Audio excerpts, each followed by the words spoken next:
currently has a winning record that those Cowboys beat at home. So, yes, these numbers are impressive, but the silver lining is how much of that is the Cowboys and how much of that is the opponent. But I want to get Dave Spadaro's take on this. So we're going to bring in Eagles insider Dave Spadaro to the show. What's going on, Dave? Bill, good morning. How are you, buddy? I'm doing well, man. I appreciate you moving your schedule around and accommodating us on this. Always a pleasure. Always a pleasure. So, look, I'm ready to flush the 49ers loss. I am ready to move on to the Cowboys game. So I just want to so it's Thursday. Jeez. Yeah, it's Thursday already, man. I've been moving on for a couple of days, but people still are harping. And we got a lot of Niners trolls in the chat, Dave, just so you know. A lot of Niners trolls. Well, look, I mean, it was a tough loss, no doubt. And the Niners played a great game, and they are an outstanding football team. So they want to celebrate that. That's fine. Hopefully the Eagles will have a chance to see the Niners again, and hopefully that game will be played at Lincoln Financial Field. That's the goal, right? To get home field advantage in the NFC playoffs. That is definitely the goal. And, I keep reminding people, only one team gets a bye now. A couple years ago, they changed that rule. So just as important as the home field advantage is to be the one seed, we want that first round bye. That first round bye means a lot. Oh, gosh. And it's just an opportunity to get the rest for sure. And then to have teams come through what we know is a very strong home field advantage, as we saw in 2004, 2017, 2022, huge. So Eagles are still in the driver's seat, right? Still the best record in the NFC, and still in the midst of this very difficult portion of the schedule, 3-1 in this really long and difficult part of the schedule, and bring on the Dallas Cowboys. But, that's the beauty of the NFL, Dave. It's a week-to-week league. 1 week we're winning the Super Bowl. The next week they want everybody fired. It's just, it's the beauty of this league. That's what's great about it, because football inspires people and it brings out the passion in everyone. And, the one game a week cadence is perfect. And from a team standpoint, the Eagles flushed that Niners game out on Monday after reviewing the film. And, what you do is you certainly nobody's happy with that game. You look at it, you address the areas that need to be addressed, you make corrections, and then you game plan for your next opponent, in this case, the Dallas Cowboys. And the Eagles certainly know they have to play a much better game than they did on Sunday. So what's the vibe like down at the NovaCare complex? Never changes, Bill. It never changes.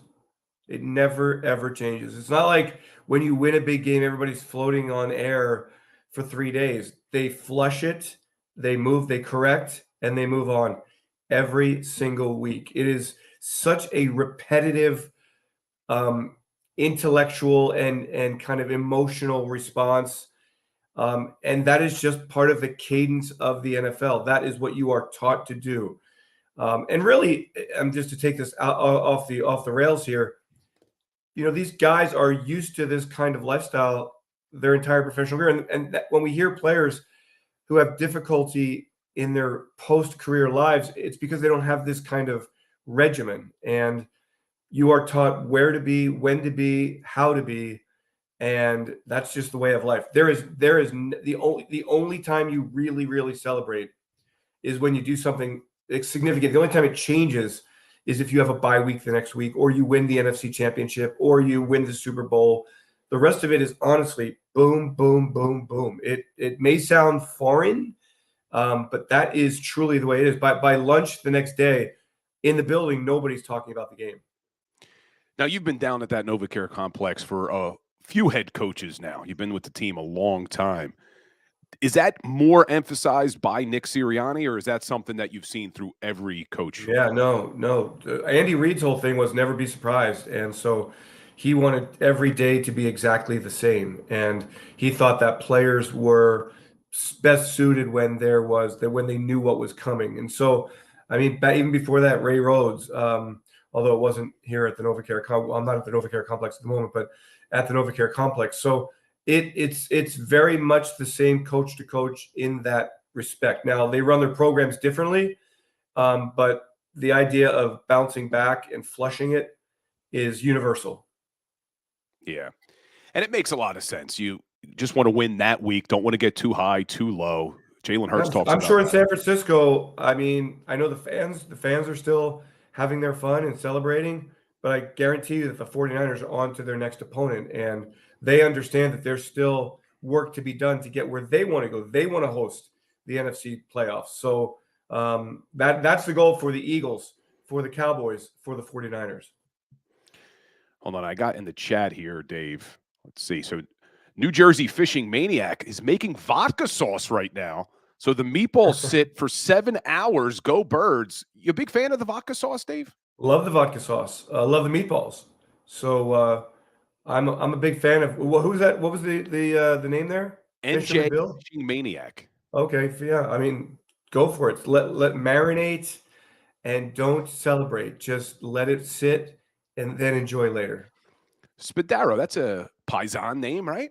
Absolutely. Yeah, that's been like a Palermo, Sicily, Palermo in the boot. Yeah, long.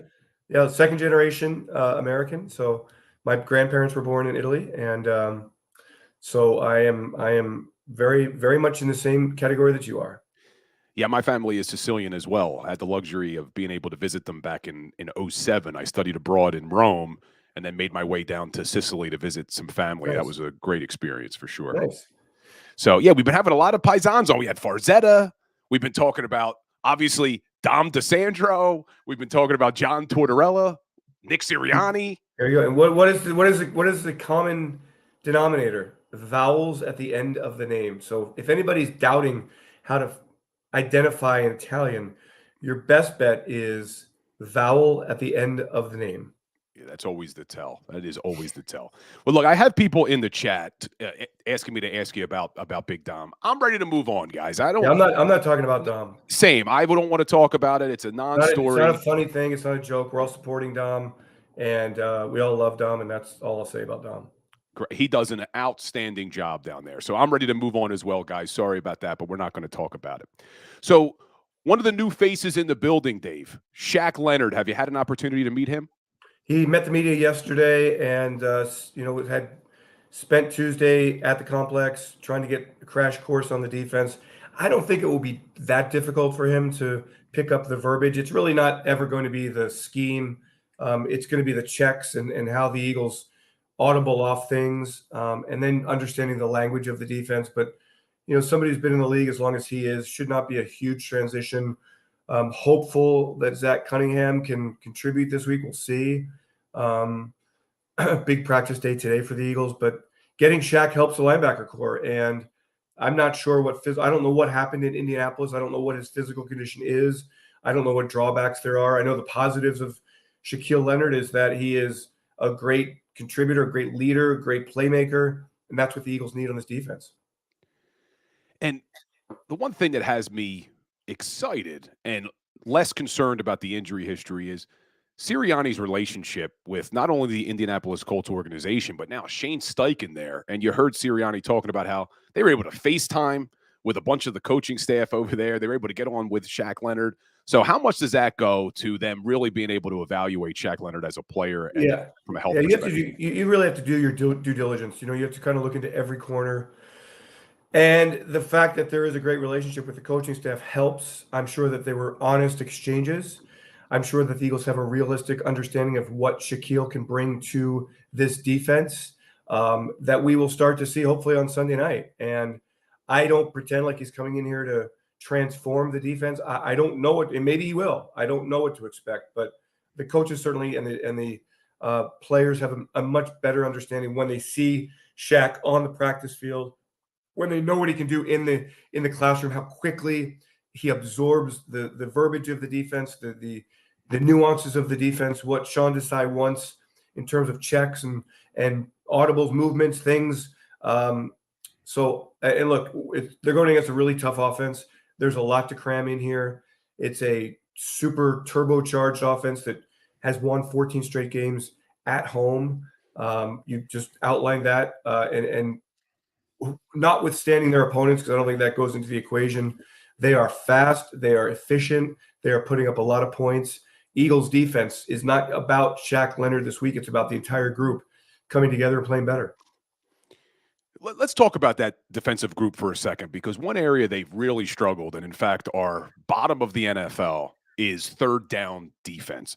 What are you seeing? Why can't they get off the field on third down as effectively as I'm sure they would like? Yeah, I mean, it's a great question, and I wish I had the answer. And it is something that they're working on. And clearly, if you can't get off the field, you're going to have troubles. And what's odd is that some of these have been third and long, and that means they've done a good job on first and second down, and they're giving up big plays. And we've detailed throughout the season the injuries in the secondary. That's not an excuse. The Eagles are as healthy. Look, last week they didn't have Zach Cunningham, so that was a loss for sure. But by and large, the secondary was fairly healthy and still had some problems. So I give the Niners credit because I think Kyle Shanahan and that group with that talent, I mean, they looked great last week. They looked like a team clicking on all cylinders, but it's a season-long situation here. And, you got to get to the quarterback. You got to do a good job on first and second down. You've got to be tighter in coverage. You got to tackle better. I think Sean Desai really accepted a lot of responsibility in his press conference the other day. So, I mean, it's a collective thing, Bill. It's not one. You can't say it's one thing or, hey, this is how we correct it here. Everybody needs to come together, scheme better, coach better, play better, tackle better, be more physical. All of it is required for this Eagles defense to get off the field on Sunday night against a team that, look, they know they played them a month ago. They know what Dallas is going to do. They know that they're going to get the ball out of Dak Prescott's hands quickly. They know CeeDee Lamb is going to be a big part of what Dak is doing. They know that Dak is really dangerous when he scrambles. They know that that running game, they stopped the running game last time. That was a big part of things. They made stops in the red zone, 2 stops in the red zone, which really provided the difference in the game. Eagles have to do the same thing on Sunday night. And Dallas's third down offense, second in the NFL. So definitely a big test this week. Huge test. It's a huge test. I mean, I'm arguably like the Cowboys they're the best offense in the league right now. So when you look at Dallas's offense, you don't see specific areas that you attack that you say they're weaknesses because they don't have apparent weaknesses. So the Eagles have to create weaknesses on Sunday. Let me ask you this, Dave, and I don't want this to sound like an excuse, but it's just reality. Philadelphia Eagles, short rest going up against the Buffalo Bills. The Eagles, they had a 6 or 7 day break going up against the Niners. Niners had 10-day. Now the Philadelphia Eagles again going up against a team 10-day rest. So it's 3 games in a row now where the opponent has a longer rest than the Philadelphia Eagles. Is that something that the organization mentions to the NFL? Like, hey, when you're making the schedule, it's a little bit unfair. Yeah, I don't know, Bill. I don't think that that's an excuse. And I think that you really just generally don't rely on excuses. And I mean, there might be other quirks in the schedule that point to the Eagles' favor. I think that, look, it's just go out and play the games. And I think that for decades, that's kind of been the mentality of this football team. Go out and play the game, go out and win the game. Don't make excuses. After the fact, do you mention it? I don't know, possibly. I don't know I'm not privy to those kind of conversations.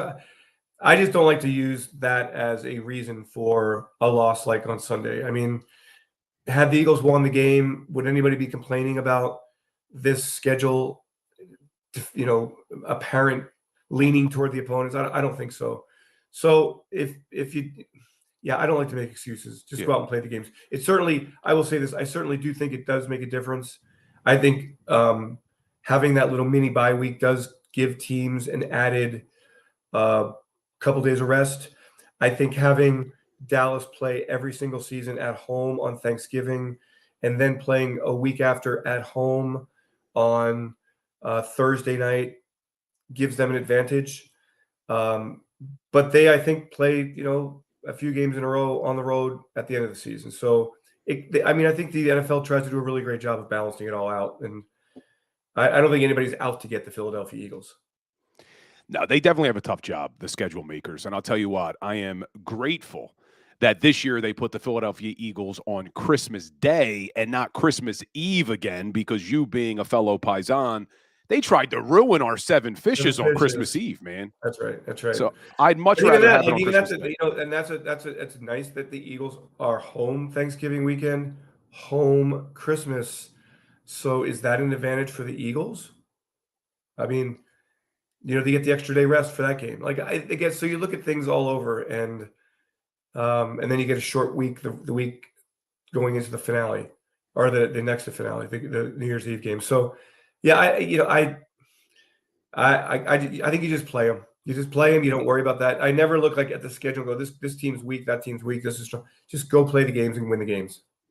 All right, we're getting some crazy questions in the chat, Dave. Go ahead, bring them on. Oh, not that one.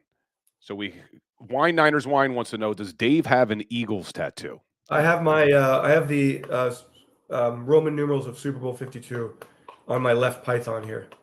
Awesome. So hopefully you're going to be getting another tattoo soon, Dave. Yeah, I was ready to do it last year too, man. Man, that's and by the way, I whined like a little bitch. I'm not into pain, so I don't know how all you guys who have a lot of ink, I don't know all the ink you have. I don't know how you do it. I was like, my kids were with me. They're grown kids. They were getting tattoos. They've got some tattoos.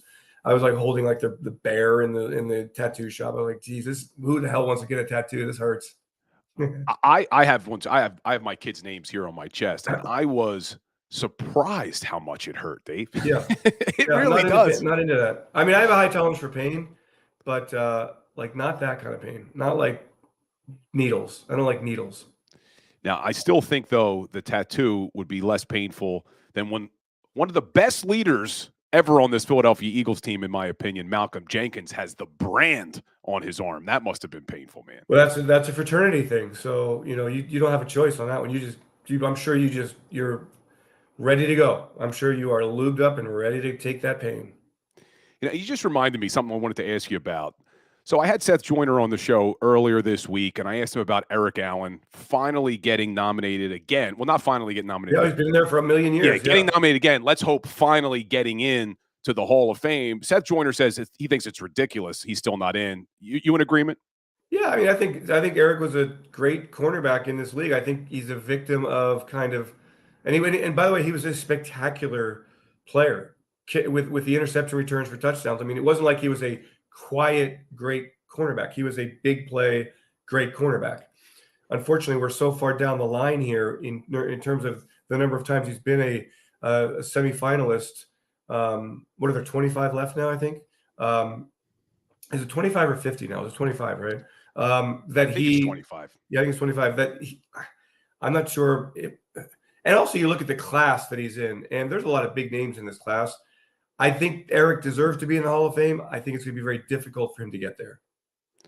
Yeah, he definitely deserves it. And you mentioned all those interceptions returned for touchdowns. Was tied for the NFL record until a Dallas Cowboy this season, Deron Bland, broke the record on Thanksgiving Day. But we saw Deron Bland get a little bit taken advantage of by the Seattle Seahawks in their last game on Thursday night. If you're the Philadelphia Eagles, what are you doing? You staying away from Deron Bland, or you going after him? If I'm the Philadelphia Eagles, I'm running my offense, and I'm looking to be efficient and at my very best. And it's not hey, let's run the ball. It's run the offense and run it well. And we've seen when this offense is operating at its highest level that it is a devastatingly good offense. Having Dallas Goedert back will help. Understanding what Dallas is trying to do defensively certainly helps. A fast turf is going to help. Like, I just think you don't go in there and say, run the ball, take the clock, take time off the clock, keep away. Just go score points. Had the Eagles scored 2 touchdowns in the first 2 drives on Sunday, maybe things would have been different. Instead, the drive stalled. They kicked field goals. San Francisco's offense came to life in the second quarter. And there's just so much that goes into it. Again, the Eagles had scored 12 straight possessions in the red zone touchdowns. They were 5th in the NFL in red zone possession, in red zone efficiency, touchdown efficiency, heading into San Francisco. Struggle on those first 2 possessions changes the entire nature of the football game. So to me, just run your offense and run it really well. And as Jalen Hurts said yesterday, it's all about executing. And, we can say, go after that guy or go after that guy. The Eagles will identify areas that they think that they can attack, and then they'll go attack those areas. And it will then come down to execution and blocking and protecting for Jalen, and Jalen being on his game, and the receivers and the running backs and moving the chains and scoring touchdowns. And I mean, it is imperative that the Eagles offense from this point forward gets into a 60-minute high level of offense. It's really kind of going to me, determine just how far this team goes. And they're going to have to put up points this weekend because I think you saw while you were in the waiting room to come on, I was going over some of these stats that this Dallas Cowboys team has been able to put up at home. And they put up 30 or more points in all 6 home games, and they're the only 3rd NFL team to do that, joining the Tom Brady 2021 Tampa Bay Bucks and the 2007 New England Patriots. And you just look at their numbers at home and on, you mentioned that artificial turf versus on grass, and they're like a different team, man, at home with how good they are on offense. Are they that good? Should this Philadelphia Eagles defense be expecting this Cowboys offense? I know they played them already, but they're a different team at home. But this is a terrific offense, and they've got weapons everywhere. They've got a strong offensive line. Dak is playing at probably his highest level. Eagles have to be great on defense, and so you got to win up front. You got to be really good in coverage. You've got to look. CD Lamb has been as good a receiver as anybody in the NFL this year. The Eagles certainly are aware of the damage that he has done against them both last December on Christmas Eve and then 1 month ago. He is a big playmaker. He's no longer, to me, a second-tier wide receiver in the league. He is a top-tier receiver. But they have other players along the line, and they fit him into the roles really well. Turpin has a role. Cooks is coming on. I guess Gallup is really the only one who hasn't stepped up in a big way this year. Their tight ends are productive. So, big challenge for the Eagles defense. Yeah, Ferguson, the tight ends, had a good game last in week 9, and through 3 games, 12 catches, 155, 2 TDs. So they do have a pretty good offense. But look, we've talked about third down. We talked about red zone. In week 9, even though the Cowboys put up yardage, Philadelphia Eagles defense did a good job on third down and in the red zone. Although they haven't been great this season, they held them to 60% in the red zone, only 40% on third down, and they were able to get after Dak. 5 sacks in that game. You expect this Eagles D-line to be able to get pressure on Sunday night? Yeah, I mean, the question I have is, will the Cowboys allow that to happen? Will they give Dak the 5 and 7 step drops? Is he going to get rid of the football quickly to negate what the Eagles do? We saw what San Francisco did. Get the ball out of Purdy's hands quickly after those first 2 possessions. Don't give the Eagles defensive line an opportunity to impact the San Francisco offense. So, that to me is the chess match. How do the Cowboys approach the Eagles? Look, we all know that when the Eagles defensive line gets it going, devastating, and the entire defense, as we saw against Tampa Bay and we saw against the Rams, 2 really great, against Miami to a degree for much of that game. But if you don't give the Eagles defensive line a chance, then it's really incumbent that everybody else, like, you got to get up to the line of scrimmage, you got to make tackles, you've got to all run to the football. So it's a great question. Yeah, I think the Niners, again, if it's a copycat league, provided a bit of a playbook for others. And we saw Washington do it. Attack the middle of the field, get rid of the football quickly. Kansas City does it. Get rid of the football quickly, attack the middle of the field. So what do the Eagles do to negate that on Sunday night? It's going to take a total team effort, great coaching performance, because I think everybody has a true look. I know we all dislike the Cowboys intensely, okay? But there is respect for what they do offensively, and the Eagles defense is very aware of that. Yeah, no doubt about it. Dave, before I let you run out the door, we still got a couple of days until Sunday, so we got to kill some time at night. There's a Thursday night football game on tonight, but I'm kind of in my Christmas movie kick now as we lead up to the Christmas holiday. What's Dave Spadaro's go-to Christmas movie? I'm not sure if I have a go-to, but yesterday I was asked for my 5 favorites. I'll give you my 5 favorite in no particular order. It's a Wonderful Life, great message. Great movie. Elf, I like. I mean, a friend of mine, not that I'm name dropping, but my buddy David Berenbaum wrote that movie, and it's just a great movie. It's fun. How the Grinch Stole Christmas, I think, is a message to all of us, and that Christmas is a time to be kind to people, to love. And A Christmas Carol is the old. We've seen a zillion versions of Scrooge. A Christmas Carol, the old ones. Alistair Sims, I really love those. I mean, I love Charles Dickens, so I thought it was great. And then A Christmas Story with Ralphie is something that when I think back of my childhood, my parents who are deceased, we would sit around and watch that movie, and my dad would just laugh his ass off, and particularly at the father who, you know, was screaming when the HVAC system was breaking down. I mean, just everything about that movie makes me laugh. And so when I watch that, I think of my family, my youth, my kids, you know, all of it. So those are my 5. My wife loves all of Home Alone, so we love that. We love Four Christmases, hysterical kind of movie. So there's a bunch of them, Bill. I enjoy watching them. My wife and I are in the mood to watch a lot of Christmas movies and be in the Christmas spirit. And I just think we don't get much time to celebrate Christmas when you work in the NFL, because we don't get days off. But like the Christmas spirit is something that everyone should embrace. I try to do it all the time, but I certainly love what Christmas is all about and what it represents. So Merry Christmas, Happy New Year, and Happy Holidays to everyone, always. Awesome, Dave. Well, I appreciate you making time for us. Hopefully we'll have you on next week talking about a big win against those boys. And what one more thing do you want from me there, Bill? One more thing, as always. Okay. Go Birds! My man. Dave Spadaro, always fun when our Eagles insider joins the show. I didn't get a chance to ask him if Die Hard is a Christmas movie, man. That is a big debate. I haven't seen Die Hard in a while. I got to find out from Bridget if she's ever seen it. Maybe we'll watch Die Hard as we're on our Christmas movie kick these days. But guys, we're going to take a quick break. When we get back, we'll talk a little bit more about the Cowboys and the Eagles. And then as always, we'll do our Today in Sports History. So don't go anywhere, guys. We'll be right back.